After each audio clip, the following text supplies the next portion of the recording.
Table کے ساتھ ہی قالین پر بڑے انداز سے بیٹھ گئی تھی، لیکن میں نے دانستہ اس کی جانب دیکھنے سے گریز کیا۔ چینی کتنی ڈالوں؟ وہ میرے لیے کپ میں چائے بناتے ہوئے پوچھنے لگی۔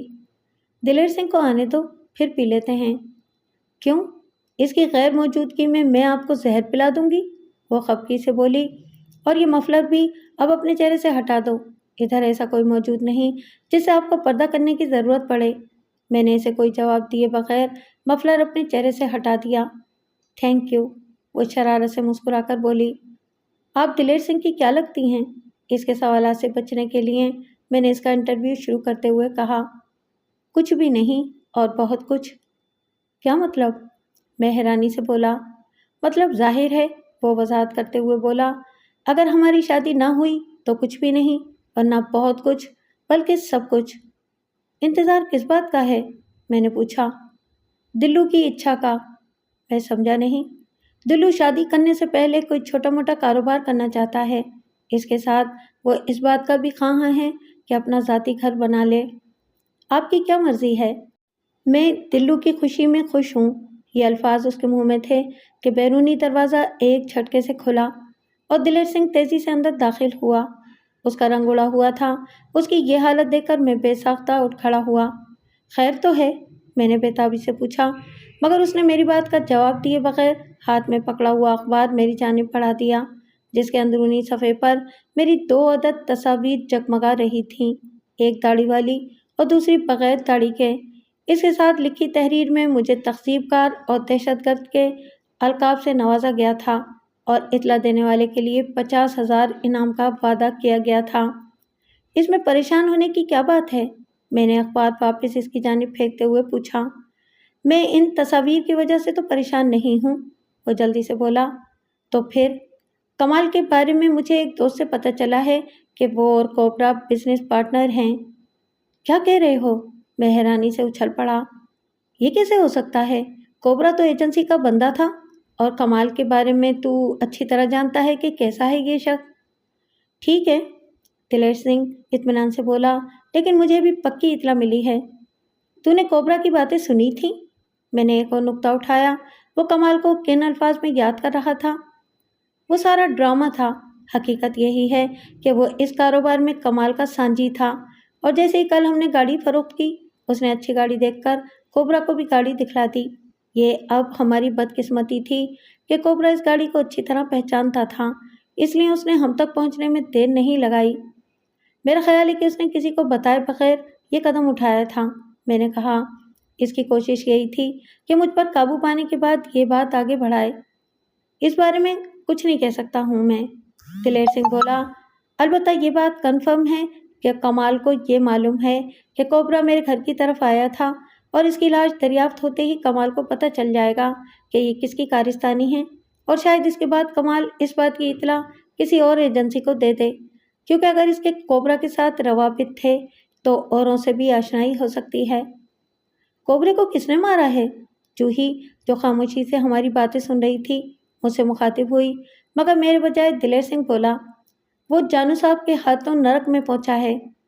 اس کے ہاتھوں؟ جوہی نے حیرانی سے میری جانب اشارہ کیا۔ مگر تم تو کہتے تھے کہ کوبرا بہت اچھا لڑاکا ہے، اور اس کے ساتھ خالی ہاتھ مقابلہ کرنا کسی انسان کے بس کی بات نہیں۔ جانو صاحب اس سے بھی اچھے لڑاکے ہیں، دلیر سنگھ فخریہ لہجے میں بولا۔ مجھے تو ان میں ایسی کوئی بات نظر نہیں آ رہی، جوہی بے پرواہی سے بولی، لیکن اس کی آنکھوں میں میرے لیے ابھرنے والی ستائش کے تاثرات مجھ سے چھپے نہ رہ سکے۔ چھوڑو اس قصے کو، میں چائے کا کپ اپنی جانب کھسکاتے ہوئے دلیر سنگھ سے بولا۔ پہلے چائے پی لیں۔ صبر کرو نا، بنا کر دیتی ہوں، جوہی میرے سامنے سے خالی کپ جھپٹتے ہوئے بولی، اور اس کی حرکت پر دلیر سنگھ کھلکھلا کر ہنس پڑا۔ لیکن میں نے مسکرانے کی ضرورت بھی محسوس نہیں کی۔ جوہی ضرورت سے زیادہ ہی میرے ساتھ فری ہونے کی کوشش کر رہی تھی، اور میں کسی صورت میں بھی اس کی حوصلہ افزائی نہیں کرنا چاہتا تھا۔ کتنی چمچ ڈالوں؟ 2 چمچ، یہ کہہ کر میں دلیر سنگھ کی طرف متوجہ ہو گیا۔ اب کمال کی زبان کیسے بند کریں گے؟ میرا خیال ہے کہ چائے پی کر اس کی طرف چلتے ہیں، دلیر سنگھ نے تجویز پیش کی۔ ہو سکتا ہے وہ اب تک یہ بات آگے پہنچا بھی چکا ہو، میں نے اندیشہ ظاہر کیا۔ ہاں، یہ بھی ہو سکتا ہے، لیکن کوبرے کی لاش ملنے سے پہلے